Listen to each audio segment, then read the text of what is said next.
Alright guys, Moko just dropped it. I'm going to show you guys how to get good at the game. Got 10 tips for you that'll make you go from a beginner to a professional Moko Pro. Alright, let's get into them so we can make you a professional. Alright guys, on launch day you're going to need a code to play this game. Not a code, but a QR code to be exact. Content creators and other sources should be giving out codes, but this game is in a soft launch, so we're not actually on a full launch, we're on a soft launch, which basically means the game isn't fully released. You need an invite code, and if you have a friend that started playing the game early, you can ask them for a code, a QR code, and they can send you one. They have up to 3 invites. Or you can see a content creator to play early, and I think in the next 2 days, there should be another way to play the game. It should be either public or there'll be codes everywhere or whatever. The codes will expire after 20 minutes though from the content creator, so make sure you're fast. They will be streaming today, like what this video will be up. They are up and streaming right now, so go check that out to go play the game right now. Alright, tip number 2. To upgrade your equipment in this game, you're going to need chaos cores. To get these chaos cores, you're going to need to kill monsters. But how it works is, the more chaos cores you get, and how stuff works, is you'll need to defeat stronger and bigger baddies to get more chaos cores. After a while, you're going to need to kill some bigger, stronger monsters with more HP to get those chaos cores you need. These chaos cores upgrade random equipment up a few levels of a level or 2 depending on your luck, basically. And you need levels on those tools to basically get good and kill stronger monsters and move on to different levels and worlds. So yeah, make sure to get chaos cores, just basically kill strong monsters as you run into them, and yeah, you're gonna need them to progress. P.S. there are also other ways to get chaos cores, like saving spirits and stuff, but I forgot to include that, so yeah, doing stuff around the map will also get you chaos cores.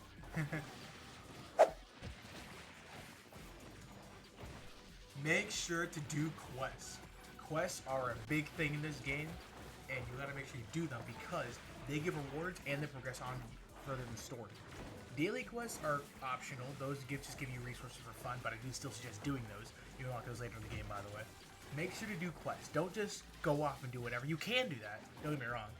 That's probably what you're meant to do, actually, while grinding. But if you have a quest to do while you can do that at all costs, because quests just give you free stuff. There's no reason to not do quests, and they're pretty easy to do for the most part. Some quests can be a little harder than others, obviously, but just make sure you're always doing a quest, so you can always get progression towards your account and eventually get maxed out to that perfect level 100. Alright, don't forget top right to click the map. The map is a very useful resource so you can find out where players are, which are the little blue dots on the map, where you are, and where some big monsters are. I think they appear somewhere on the map. I can't remember completely, but I know the map is very useful for that. And you can also find out where chests are. Chests will give you tokens, which you can use to roll for cosmetics. And there's 10 chests per map. And yeah, just make sure you get all the maps. Make sure you get all the chests and explore the map completely and just kind of get everything there. It doesn't take that long to do, but it'll get you some free cosmetics. And if you don't care about cosmetics, you don't need to do it, but there really is no point to not get a chest, because I think they also do give you credits too. So just basically go around, look at the map, make sure the map top right when you're playing the game, around there. You can click that and it'll bring you up the map, show you basically everything you need to know. And it's a very useful screen to use in the game. There are players in your world, so make sure to take advantage of them. Not like that, but the players in your world, in the base game, the first little test section over here, that is basically a casual ladder game mode. Make sure you don't get destroyed by strong monsters. Say like you're doing a quest to kill like Big Red. Make sure you don't try to solo him or you will get stun locked for the next 10 minutes. Trust me, it's not worth it. Just try to find some players around, dragging the monsters to them, or they'll come to you themselves, and make sure to help them they help you defeat the enemy. If you don't do that, you will have a little bit of a hard time in this game. I'll definitely tell you right now. This game is not a solo fighter. It is a team fighter. I'm sure there'll eventually be like a solo mode or something. Or maybe there is. I don't know, actually. I'm not that far into the game. But what I do know is teammates are very useful, and you should definitely use them to your advantage. Stats are a big part of this game, and make sure you don't miss them. Stats will tell you what your team, or should I say, what you are doing wrong and what you have in your thing and what is going on, basically. So in the top right end of the match, once you go past your teammates, you can hit stats in the top right. The stats you can click up, and these things will basically tell you what is going on with your team, how much healing you have, how much damage you have, and what is doing that.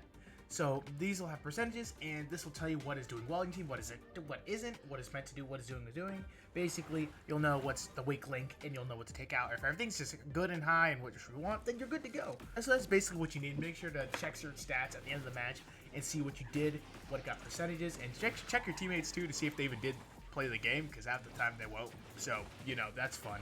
But yeah, that is a thing. Make sure to check that, and don't forget. Alright guys, this game is completely monetized by customization. You might be wondering what I mean by that. Basically, the battle pass and everything they have here is customization. So like skins, emotes, all that type of stuff is tied to the battle pass or paying or anything. So if you're like, oh, I don't know if I should get into this game, well, let me just tell you, it's not pay to win. I'll tell you that for sure. You can practically get maxed out free to play. If you want to look cool while doing it, that's what you pay money for. Now, if that deters you, then oh well, but that's really good for a mobile game in these days. So make sure you take advantage of your free stuff you get, like I said, by opening chests and getting those free cosmetics where you can get them and equipping them. And those will basically let you have your own free-to-play customization. But I will say, to get the cool stuff, you will need to pay. Different classes have different uses of different weapons. Basically, what I mean by that is, for example, the bat. The most basic weapon. It's an AoE melee weapon that you hit enemies with, right? That weapon is probably going to be good on ladder or just things that you don't really need to focus up on. That's just your average weapon. It's not the best. It's not the worst. It's just there. You hit enemies, AoE. You can basically do a lot of stuff with it. It's a good weapon. For example, a class like the healer, on the other hand, might only be good in things like rifts. Rifts are like more competitive. I wouldn't say competitive, like more focused. There's 4 members, and basically you needed to complete an objective. For example, a healer in there would be pretty good for healing your squad, and it's more centralized. You don't have to defeat any monsters. You can still defeat monsters, but you'll be more focused on healing your squad to help them survive the rift and within the time limit. That's where you'd want to use medic or like whatever, the healer staff. And make sure you also have builds adapt to your things. For example, with the medic or healer weapon, you're going to need to have things that revolve around healing instead of damage, and the other way around for other things. And if something has AoE with it already, like a weapon or does AoE with it, sometimes you want to run like single hit stuff as your abilities to cover all bases. So make sure you cover your kit on what you're trying to do or what you're trying to make. For example, say you want all AoE and your teammates are doing like single targets, so you want all AoE, then you just go all AoE build. You go like someone with AoE like the bounce there. I forget what the name is, like I think it's like the Electro Fist or something. But that thing will bounce at you. Those give you those electro things. You can also run electro explosive passive. You can run the the boombox. That is also something you can run. So you can run certain builds to take advantage of your situation, and that is something you can do in this game. Alright, so there are 2 game modes I've unlocked so far. I'm sure there's other 2 that I'll cover eventually, but there are 2 game modes, and I think one is more competitive obviously. One is Worlds, which is you can basically play anything. You just go do stuff, do quests, and do whatever you want, and you'll be fine. Rifts, on the other hand, are more focused.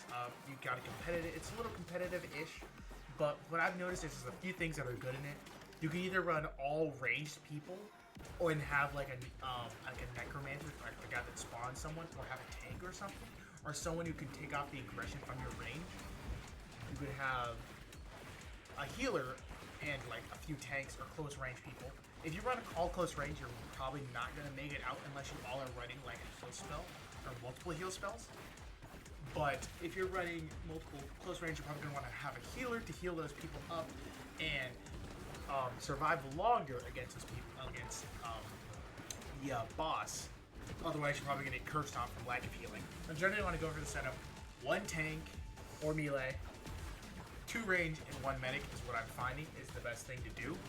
So that's what I've been finding out is 1 melee, 2 ranged, and a medic is the best combo, or you can just go one tank, three range, or you just go all range. Like, basically, range is the best thing in the game, is what I found out so far. So really, just kind of go range, and preferably AOE. Oh, you have one AOE range and one single target range to whittle down the boss, and preferably the tank to be AOE, but it can be single target, is what I found out. So make sure you have that composition when going to Rifts, and those are two different game modes that in the Rifts are way more competitive, and make sure you know. Alright, last tip I have for y'all is on the right here, we have our gear wardrobe, which is gear wardrobe is actually very useful for setting up your gear kits. And what that means is, for example, you could have a gear kit for a healer comp, where you have healer abilities, where you have things that revolve around healing your teammates and surviving. And you could have a gear kit around range, where you have range and you have damage, basically. And say AoE, you run AoE builds, you run single builds, and all that. You have this all pre-locked. You have 4 gear kits you can use. You also have one for like melee or tank, where you just have stuff that reduces your damage or increases how much healing you take and stuff like that. You could equip that, and you have that pre-locked on builds, which will make the game a lot easier and quicker. You just switch to a build for whenever you need it, instead of having to remake it every single time you want to switch to being a healer, or switch to being a tank, or switch to being a range, or switch to being a mage, or whatever, right? Or necromancer. So that is also very useful for this game. Alright guys, that's going to wrap up the tips I have for you guys for Moko, the new Supercell game. This game is really hype, and this is all I've gotten from day one, and I wanted to share it with you guys so you guys can have a better Moko experience. And thank you guys for watching, and if you like Moko, drop a comment and like down below, and I'll see you guys next video. Bye-bye.